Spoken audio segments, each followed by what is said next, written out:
سلام، من رابعه اعظم‌منش هستم. به کانال یوتیوب ماهان پیلاتس خوش اومدید. در این کانال ما هفته‌ای 2 روز با شما ورزش میکنیم.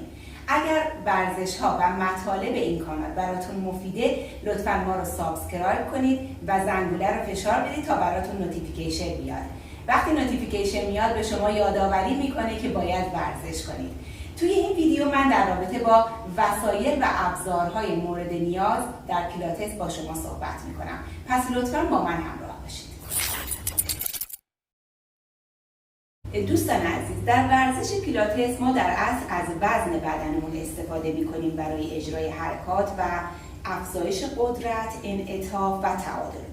حالا از ابزارهای متفاوتی هم میتونیم استفاده کنیم که بدنمون رو بیشتر به چالش بکشیم و تنوع حرکاتمون رو بیشتر کنیم و این ابزارها دلیل بر این نیست که اگر وجود نداشتن یا ما امکان خریدش رو نداشتیم یا در منزل نبود احساس کنیم که دیگه نمیتونیم ورزش رو انجام بدیم. اصلا اینجور نیست. مثلا برای دوستایی که مبتدی هستن و تازه به جمع ورزشکاران پیلاتس میپیوندن، بهتره که در ابتدا از بدن خودشون، از وزن خودشون کمک بگیرن و حرکات رو انجام بدن تا سطح تواناییشون بره بالا و اون وقت هست که اگر احساس نیاز کردن میتونن از وسایل مختلفی که مربی میگه در حین انجام حرکت استفاده کنن. خب دوستان، در ادامه براتون میگم که ما برای ورزش پیلاتس اولین مطلبی که باید مد نظرمون باشه یه لباس راحته. لباسی که ما در اون احساس راحتی برای اجرای حرکت داشته باشیم، نه اونقدر چسبون و کیپ باشه که ما نتونیم حرکات رو درست اجرا کنیم، نه اونقدر شل و گشاد باشه که باز جلوی اجرای حرکات ما رو بگیره. پس یک لباس راحت که تهویه مناسبی هم داشته باشه، نه چسبون و گرم و نه گشاد و شل. پس این میشه از لباسمون. در بهره دوم ما به یک زیرانداز نیاز داریم. یک زیرانداز که بهش میگیم مت. در پیلاتس مت پیلاتس کمی ضخیمه برای اینکه ما روی زمین نیاز داریم که بعضی حرکت‌ها رو انجام بدیم و بخوابیم. پس بنابراین معمولا پارکت ها، سنگ ها یا کفپوش های خونه ها سفته و اجرای حرکات رو یه مقداری برای ما سخت میکنه. بهتره که با یک مت ما این کار رو برای خودمون راحت‌تر کنیم. حتی دوستانی که در ورزشگاه ورزش میکنن ترجیح میدن که از مت شخصی خودشون استفاده کنن و از دوشک‌های ورزشگاه به دلیل نظافت استفاده نکنن. پس داشتن یک مت الزامی. مت پیلاتس دارای ضخامتی هست که خیلی کم نیست. پس بنابراین موقع خرید مت باید دقت کنید که ضخامتش خیلی کم و نازک نباشه و اینکه سطح مت خیلی لیز و لغزون نباشه، باعث نشه که دست ما روی متمون یا پامون روی مت سر بخوره. و وسیله سوم که اینا ابزارهای اجرای حرکت نیستن، لوازم مورد نیازی هستن که ما برای شروع نیاز داریم. یک بطری آب، حتما یک بطری آب کنار دستتون داشته باشید که بتونید گاهی گلوتون رو تازه کنید. در هر چند که میزان فعالیت‌های ما در پیلاتس و میزان تعریقمون خیلی زیاد نیست، ولی شما باید حتما یک بطری آب با خودتون داشته باشید. براتون گفتم که ما از مقاومت‌های مختلف برای به چالش کشیدن بدن و تحمیل یک نیروی اضافه به بدنمون استفاده می‌کنیم. وقتی من خدمتتون میگم که از وزن بدن استفاده کنید، یعنی ما به هیچ وسیله نیاز نداریم.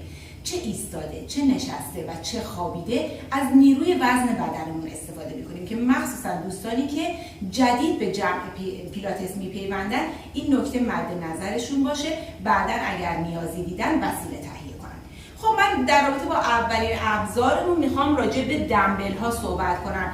دمبل ها یک وزنه آزاد هستن که ما اونا رو تو دستمون میگیریم. این الان یک دمبل 1 کیلویی هست. میتونیم دمبل 2 کیلویی داشته باشیم، میتونیم دمبل سنگین تر داشته باشیم با توجه به توانایی بدنمون. و دمبل رو زمانی که کف دست میگیریم نباید دست رو خیلی به دمبل فشار بدیم و تونل کارپال کف دست رو اذیت کنیم و جریان خون تقریبا قطع بشه و اینا رو من همیشه به دوستان عزیزم یادآوری میکنم که دمبل به صورت آزاد و ما میتونیم از این مدل دمبل ها استفاده کنیم. پس این دمبل هایی هستن که توی دستمون قرار میگیرن. حالا ما ممکنه که بخوایم از یک مدل دمبل شنی استفاده کنیم که هم کوچیکترش به مچ دست وصل میشه و میتونیم باز هم با توانایی بدنمون از دمبل سنگینتر برای مچ پا استفاده کنیم. پس بنابراین دمبل هایی هستن که برای مچ دست و مچ پا شنیه و دور پا حلقه میشه و توسط یک چسب براتون باز کنم دور پا حلقه میشه و بعد این چسبش بسته میشه و ما میتونیم پامون رو از این وسط عبور بدیم و اجرای حرکت بکنیم.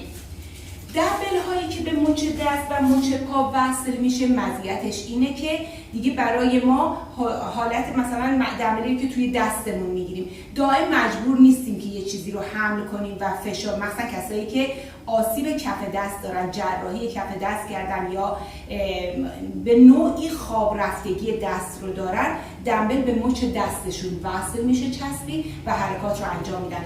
و چون ما هنگام حرکت با پا اگر بخوایم وزنه اضافی به پامون تحمیل کنیم نمیتونیم دمبل های آزاد رو روی پا نگه داریم، بهتره که از دمبل های مچی برای پامون استفاده کنیم که بسیار باعث تقویت عضلات پای ما، خوش فرم شدن، چربی سوزی بهتر، چون به نسبت وزنی هم که انتخاب میکنیم ضربان قلب ما در اجرای حرکت بالا میره و باعث خوش فرم شدن عضلات اندام تحتانی ما میشه.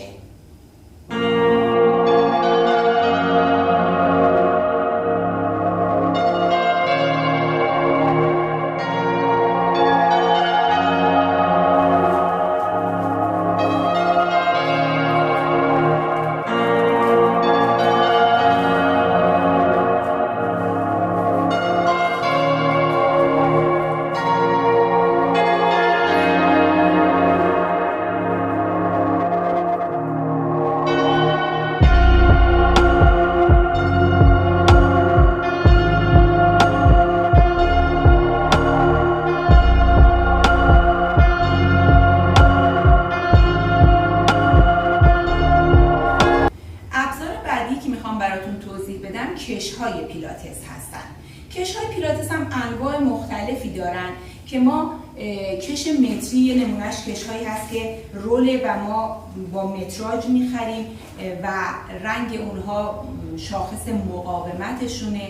هر چقدر مقاومت کش بالاتر باشه حرکت برای ورزشکار سنگین‌تره و هر چقدر مقاومت کش متوسط و پایین‌تر باشه حرکت سبک‌تر میشه که اونم زمانی که میخواین خرید کنید باید به فروشنده اینو بگید حتما و با توانایی بدن خودتون این کش رو تهیه کنید و کش‌های متری رو معمولا به اندازه قدمون انتخاب میکنیم و بهتره که از اونها برای تقویت اندام فوقانی استفاده کنیم. با اینکه ما برای اندام تحتانی هم استفاده میکنیم ولی اندام فوقانی با کش بلند مناسب تره و ما میتونیم اونو به انواع اقسام شکل ها بکشیم و با حرکاتی که طراحی کردیم باعث قوی تر شدن اندام فوقانی و همچنین انعطاف پذیرتر شدنمون بشیم.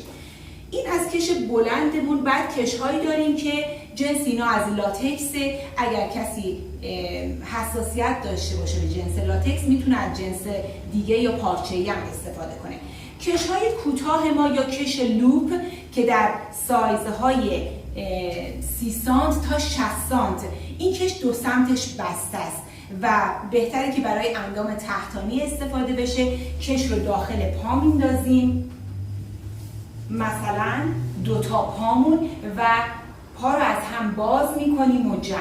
پس این کش های لوپمون یا کش های کوچیک همطور که گفتم از 30 سانتی متر تا 60 سانتی متر هستن و بیشتر برای اندام تحتانی استفاده میشه. باز اگه برای اندام فوقانی هم استفاده کردیم هیچ ایرادی نداره و باز هم رنگشون شاخص مقاومتشون هست. هر چقدر مقاومت بالاتر حرکت سنگین‌تر و هر چقدر کمتر باز حرکت سبکتر میشه. نمونه پارچه‌ایش هم هست که درونش چسب داره و سر نمیخوره از روی شلوار یا پای شما. پس بنابراین این مدل پارچه‌ایش هم برای کسایی که گفتم شاید حساسیت داشته باشن به جنس لاتکس. حالا کش دیگه هست که بهش پاورباند میگیم که از دو سمت بلند و از دو سمت بسته است و این هم باز باعث افزایش مقاومت و قدرت در بدن میشه و این کش دیگه ما خیلی از حرکات رو با کش باز که دو سرش باز هست میتونیم انجام بدیم. خیلی راحت میتونیم این کش رو به دست یا پامون گره بزنیم و حرکت رو انجام بدیم. حالا برای اینکه کار خودمون رو راحت تر کنیم میتونیم از کشی که دو سمتش بسته است برای حرکات ایستاده، خوابیده و نشسته استفاده کنیم که این هم یه مدل کش از پیلاتس هست. کش دیگه کش مدرجه، درجه بندی شده است و بینش ما میتونیم دستمون یا پامون رو در نقاط مختلفی از این قرار بدیم و با حرکتی که طراحی شده اجرای حرکت کنیم. باز هم کشسانی این بستگی داره به توانایی بدن شما که چه درجه‌ای رو انتخاب کنید و بخرید. و یه نمونه کش دیگه که بهش کش تو ورزش‌های دیگه هم ازش استفاده میکنن، بهش کش CX هم میگن، ولی در ورزش پیلاتس هم بسیار استفاده داره. انعطاف پذیری بالایی داره، 2 تا دستگیره داره و ما میتونیم باز از این کش هم برای تنوع حرکاتمون استفاده کنیم.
وسیله بعدی که میتونیم در پیلاتس ازش استفاده کنیم توپ‌های پیلاتس هستن.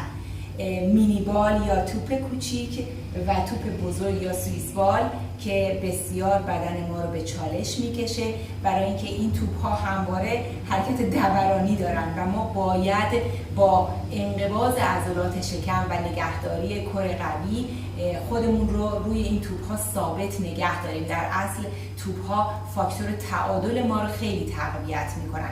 توپ کوچیک معمولا قطرش 22 سانتی متر و توپ های بزرگ از 35 سانتی متر قطر دارن تا 85 سانتی متر. باز بسته به درخواست شما میتونید این توپ های بزرگ رو تهیه کنید و بدنتون رو به چالش بکشید و حرکات بسیار متنوعی میشه با توپ ها انجام داد و همونطور که گفتم فاکتور تعادل ما رو خیلی قوی میکنن و در سه وضعیت نشسته و خوابیده و ایستاده با این توپ ها میتونیم ورزش انجام بدیم.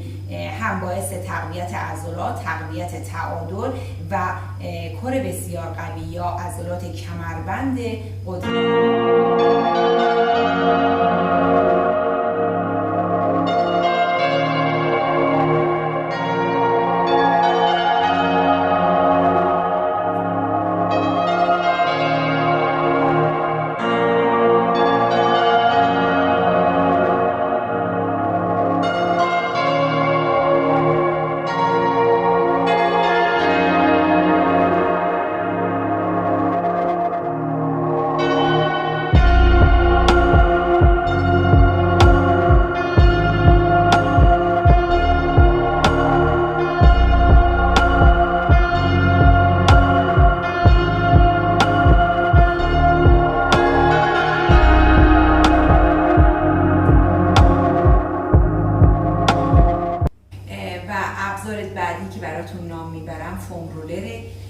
میتونه مثل این فوم رولر آجدار باشه، میتونه کاملا صاف و ساده باشه، حتی طولش میتونه کوتاه باشه، میتونه بلندتر باشه.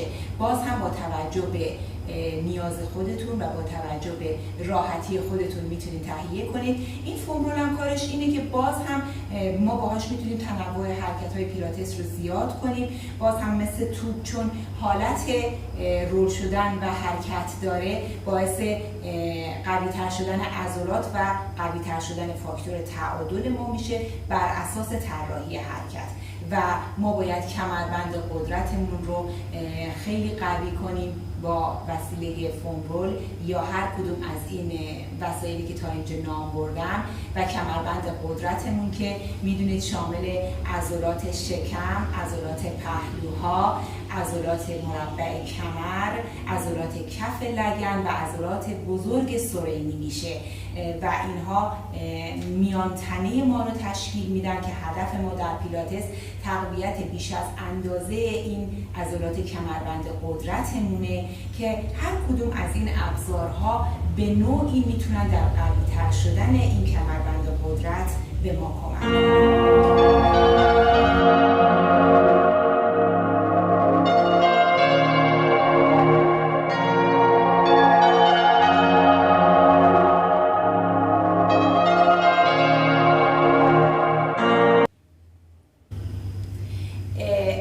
بعدی حلقه یا رینگ پیلاتسه که جنسش فلزه با رویه‌ای از لاستیک و دارای 2 تا دست است. 2 طرفه شاید میتونم بگم اختصاصی ترین وسیله ورزشی پیلاتسه و حالت فنریت داره.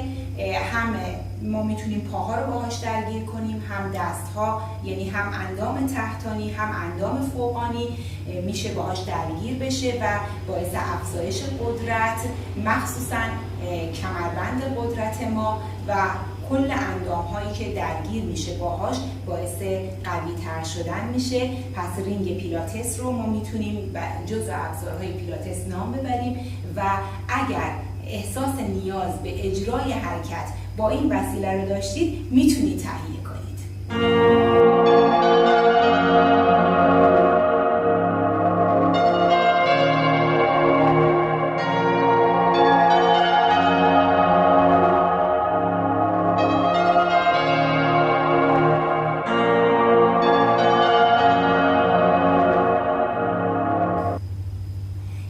وسایل متداول در پیلاتس ابزاری به نام چوب که ما خیلی راحت میتونیم اون رو تهیه کنیم. حتی اگر در منزل چوب آماده‌ای نداریم میتونیم از دست جاروهای بلند استفاده کنیم. معمولا برای حفظ تعادل ازش استفاده میشه و یه سری حرکات ساده که بسیار هم در بدن کارآمد هستن. ما از چوب پیلاتس برای حرکات ایستاده زیاد استفاده میکنیم، مخصوصا دوستان عزیزی که زانو درد دارن، کمر درد دارن، وزن بالا دارن و عدم تعادل. حتی اگه چوبم نبود گاهی میتونیم بهشون بگیم که لبه یه صندلی کنار دیوار لبه یه مبل رو بگیرن و حرکات رو اجرا کنن.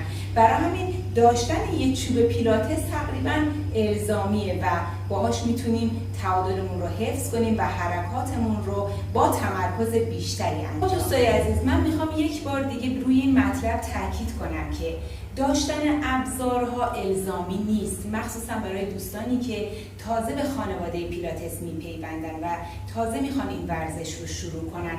یه وقت تصور نکنن که اگر وسیله‌ای نداشته باشن اینا دیگه نمیتونن پیلاتس رو انجام بدن. اصلا اینجور نیست. وقتی من میگم با وزن بدن یعنی بدون هیچ مدل ابزاری. حالا شاید براتون این سوال پیش بیاد که شما نوشتید دمبل، حالا به ما میگی بدون هیچ ابزاری. منظور من چیه اینجا؟ اینکه وقتی من دمبل رو دارم تو دستم میگیرم و با دستم حرکت انجام میدم، شما بدون دمبل با دست خالی اجرا کنید. اگه به شکم خوابیدم و توپ رو بین پاهام گذاشتم، شما بدون توپ به همون حالتی که مربی خوابیده و داره اجرای حرکت میکنه و توضیح میده، شما به همون روش اجرا کنید، منتها بدون وسیله. حالا این وسیله چه توپ باشه چه رینگ باشه هر چی فرق نمیکنه، تا زمانی که بدن شما کمی آداپته تر بشه، عادت کنید و عضله قوی تر بشه و بعد بر اساس نیازتون یا بودجه‌ای که دارید بتونید اون وسیله رو تهیه کنید.